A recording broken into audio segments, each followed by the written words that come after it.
સદગુરુએ ધામ બનાવ્યું છે અને એમાં જ્ઞાન ગંગાનો પ્રવાહ આજે આપણને 5-5 દિવસ નાવાનું સદભાગ્ય મળ્યું છે. આંગણે ગંગા વહી રહી છે. સ્નાન કરવું હોય તો કરી લેજો. ઘણા કહેશે નથી નાવું, બહુ ઠંડુ પાણી બાપા ગંગાનું, તો નવાતું છે.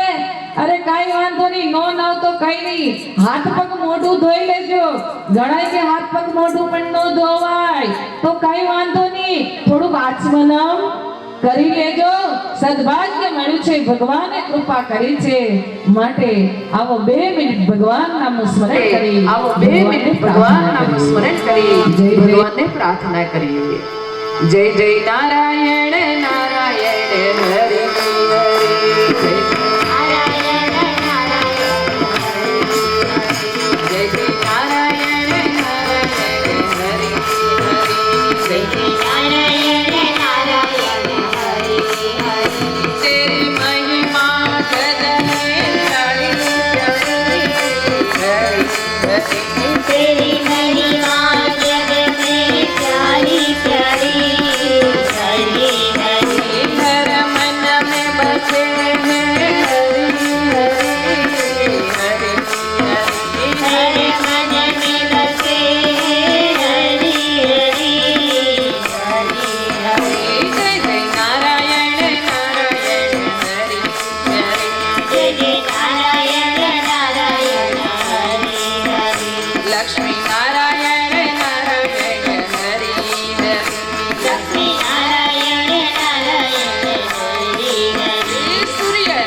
બીજા દિવસનો ટોપિક છે દેવમાનો સમીક્ષા પ્રકરણ. મંત્રના માધ્યમ દ્વારા પરમ પૂજ્ય ગુરુદેવ સંદેશ આપી રહ્યા છે, એને જોવાનો પ્રયત્ન કરીશું. પ્રજ્ઞા પુરાણનો બીજો ભાગ અને એનો મંત્ર આપણને શું પ્રેરણા આપે છે એને જોવાનો પ્રયત્ન કરીશું. દ્વિતીય દેશે તત્ર જિજ્ઞાસા પ્રસ્તાવ્યતા ऐतरो महर्षिस श्रेष्ठाचर्वान् मुने जीवनं पापयन्तेवं पशुतुल्यसितं गता ताडिता पतिता किं वाजने सुरसिरस्कृता संकटात्महेतोश्च ભાવયંતિ સદેવ તે પાતયંતિ જનાન્યાન્ય પીડયંતય સંતતમ પીડયંતય સંતતમ. આજના બીજા દિવસના મનુષ્યોના પ્રશ્નના સમાધાન માટે ઋષિગણ એકત્રિત થયા છે. એમાંના ઋષિ શ્રેષ્ઠ ઐત્રેય ઋષિ કહી રહ્યા છે. આપણે જોઈએ, જે ઋષિ મુનિઓના નામ ના સાંભળ્યા હોય, જેને ઓળખતા ન હોય, જાણતા ન હોય, એવા ઋષિ મુનિઓને પરમ પૂજ્ય ગુરુદેવ પ્રજ્ઞા પુરાણમાં યાદ કર્યા છે. આજના ઋષિ શ્રેષ્ઠ ઐત્રેય ઋષિ છે. ઐત્રેય ઋષિ કહી રહ્યા છે કે હે દેવ, દરેક માનવને ભગવાને સરખી સગવડ આપી છે, પરંતુ મોટા ભાગનો માનવ સમુદાય ઘાંચીના બળદ જેવું જીવન જીવે છે અને પોતાના શ્વાસને સમાપ્ત કરે છે, પોતાના જીવનને સમાપ્ત કરે છે. બીજા દિવસનો બીજો પ્રશ્ન, દરેક માનવને ભગવાને સરખી સગવડ આપી છે. મોટા ભાગનો માનવ સમુદાય ઘાંચીના બળદ જેવું જીવન જીવી રહ્યો છે અને પોતાના જીવનને સમાપ્ત કરી રહ્યો છે. હવે આપણે સૌથી પ્રથમ જોઈએ, દરેક માનવને ભગવાને સરખી સગવડ આપી. સ્ત્રી હોય કે પુરુષ, દરેકને માનવ દેહ, સરસ મજાના અંગોની અંદર પણ શક્તિનો ભંડાર ભરીને આપ્યો છે. હે ને, આપણે કહીએ મેં કામ કર્યું, મારાથી થયું, પણ આપણી કોઈ તાકાત નથી કે આંખની પાપડ પણ ઉચકી શકીએ. મારી મરજી વિના રે કોઈથી તરણું ના તોડાય. ભગવાને કૃપા કરી, માનવ દેહ તો આપ્યો, સરસ મજાના અંગો આપ્યા, શક્તિ આપી, માટે શરીરના અંગો એ વિશ્વનો મહાન વૈભવ છે. જો અંગો હશે તો જ બહારનો વૈભવ પ્રાપ્ત કરી શકીશું, બાકી આપણાથી કઈ ન થાય. સાથે સાથે દરેક માટે આકાશ, દરેક માટે પૃથ્વી, દરેક માટે પવન, દરેક માટે પાણી, દરેક માટે વાયુ, દરેક માટે અગ્નિ, દરેક માટે સૂર્યદેવ, દરેક માટે ચંદ્રદેવ, કોઈ ખોટ, કોઈ ખામી નહીં. એવું નથી કે એ સૂર્યદેવને પૂજે, એના ઘરમાં અજવાળું આવે, એ સૂર્યદેવની પૂજા નથી કરતા, એના ઘરમાં પ્રકાશ ન આવે, એવું બને ખરું? નહીં. દરેકને સરખી સગવડ, પરંતુ માનવ ભગવાને આપેલી વિશેષતાને ભૂલી જાય છે અને પોતાના જીવનને ઘાંચીના બળદ જેવું બનાવી દે છે. ઘાણીનો બળદ કઈ રીતે? આપણે જોઈએ, ઘાણી હોય, હે ને, ઘાણી હોય, બળદ બાંધ્યો હોય, બળદ ગોળ ગોળ ફરે. પેલાના જમાનામાં ઘાણી નીકળતી, હવે મશીન આવ્યા તેલ કાઢવાના. પેલા ઘાણી હજી ઘણી જગ્યાએ જોવા મળે. બળદ બાંધો, બળદ ગોળ ગોળ ફરે, ઘાણી ગોળ ગોળ ફરે. એમાં તલ નાખો, સિંગ નાખો, એરંડા નાખો, જેમ ગોળ ગોળ ફરે એમ તેલ નીકળે. હે ને, આજે આપણું તેલ નીકળે છે. કહીએ ને નવરીત નથી થતી, પણ અહીંયા બતાવ્યું છે કે માલિક બળદ પાસે પૂરું કામ લેવા માટે ગળે ઘંટડી બાંધે. બળદ ગોળ ગોળ ગોળ ગોળ ફરે, ઘંટડીનો અવાજ આવે એટલે માલિકને ખબર પડે કે બળદ કામ કરી રહ્યો છે.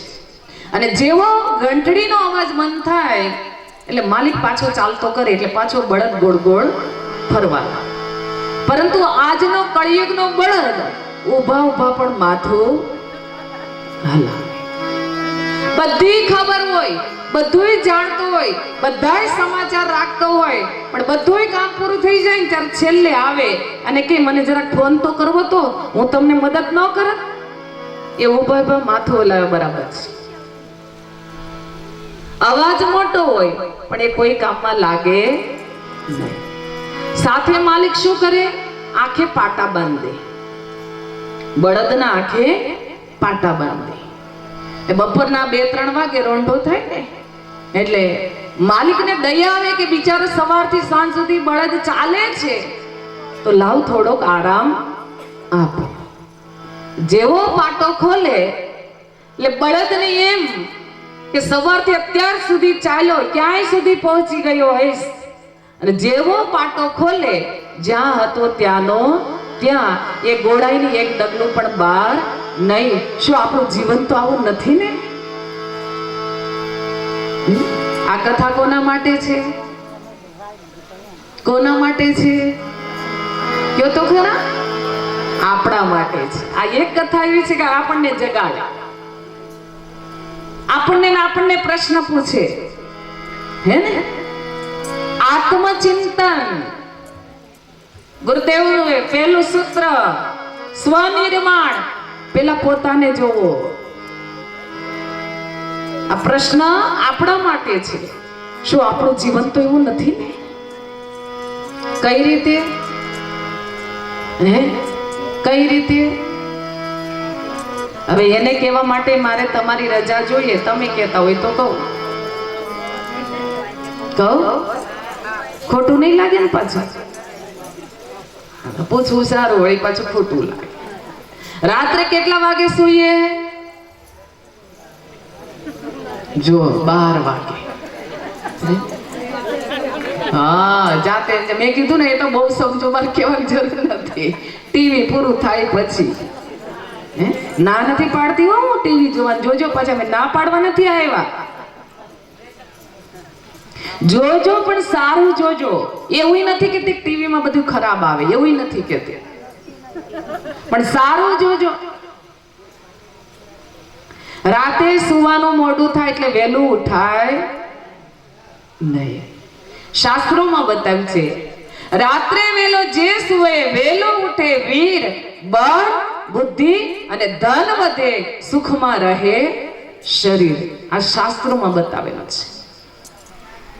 આપણે તો મોડા સૂઈએ, આપણા બાળકોને પણ મોડા ઉઠવાની, સુવાની ને ઉઠવાની ટેવ પાડી. પછી કે આ એની નથી આવતી, ક્યાંથી આવે? રાત્રે વેલો જે સુવે વેલો ઉઠે વીર. આ દુનિયામાં વેલો ઉઠે ને એને વીર કહેવાય. બાકી કોઈ વેલો ઉઠવું જ નથી ગમતું. બળ બુદ્ધિ ને ધન વધે, સુખમાં રહે શરીર. રાતે મોડા સૂતા હોય એટલે વેલું ઉઠાય નહીં, હે? અને મોઢું થાય, નાવાની વાત તો એક બાજુ, મોઢું ધોયું કે ન ધોયું, ઘરનું કામ ચાલે. નાયા વગર ક્યારે ઘરની કોઈ વસ્તુ અડવી નહીં. આપણા વડીલો કહે ને કે બેટા ઉઠીને નાઈ લે, તો આપણને ગમતું નથી, પણ નાયા વગર ક્યારે ઘરની કોઈ વસ્તુ અડવી નહીં. વિજ્ઞાને પણ બતાવ્યું છે કે રાતે સૂઈ જઈએ છે, આપણા શરીરમાંથી ઘણી બધી ગંદકી નીકળે છે, ખરાબી નીકળે છે, કીટાણુ નીકળે છે. માટે પેલા ઉઠીને શરીરની સફાઈ કરવી, નાઈ લેવું. ઘણાય તો બપોર સુધી નો નાય, એવું નહીં કરતા, પેલા નાઈ લેવું. ઘરનું કામ ચાલુ, કચરા પોતા કપડા. કેટલા વાગે નવરા થાય? 10 વાગે, હે ને? બપોરની રસોઈ 12 વાગે, રસોઈ બનાવીને જમીએ 2 વાગે, જમીને પરવારીએ 3 વાગે, અને જમીને પરવારી ગયા હોય, બાજુમાં બેનપણી રાહ જોઈને બેઠી હોય, કોઈની 2 વાતો ન કરીએ ત્યાં સુધી પચે જો નહીં. વાતો કરીને ઘરે આવીએ, સરસ મજામાં પંખો ચાલતો હોય, કુલર ચાલતું હોય, નિંદ્રા દેવીને આમંત્રણ ન આપવું પડે, સૂઈ જઈએ. કેટલા વાગે ઉઠીએ? હે? 5 વાગે ઉઠીને ચા ને નાસ્તો ને સાંજની રસોઈ એટલી જલ્દી બને, એટલી જલ્દી બને કે વાત ન પૂછો. બિચારા થાકીને આવ્યા, ચાલો જલ્દી જમી લો. નાનો છોકરો ભાવથી બહાર રમતો એને પકડી લઈએ, પેલા ખાઈ લે પછી જા, અને ફરી પાછું ચાલુ કરી દઈએ. કેટલા વાગે ઊંઘીએ? 12 વાગે. સવારથી સાંજ સુધી ઘરની 4 દિવાલમાં ગોળ ગોળ ગોળ ગોળ ફેર્યા કર્યા. આપણને ઘાંચીના બળદમાં કોઈ ફેર ખરો? અરે બળદ તો માલિકને વફાદારીપૂર્વક કામ આપે, ગાય ને ભેંસ પણ માલિકને વફાદારીપૂર્વક કામ આપે, એક પાળેલું કૂતરું પણ માલિકને વફાદારીપૂર્વક કામ આપે. આજે માલિકે બનાવેલો એના જેવો જીવ આજે માલિક સાથે બેવફાઈ કરી રહ્યો છે.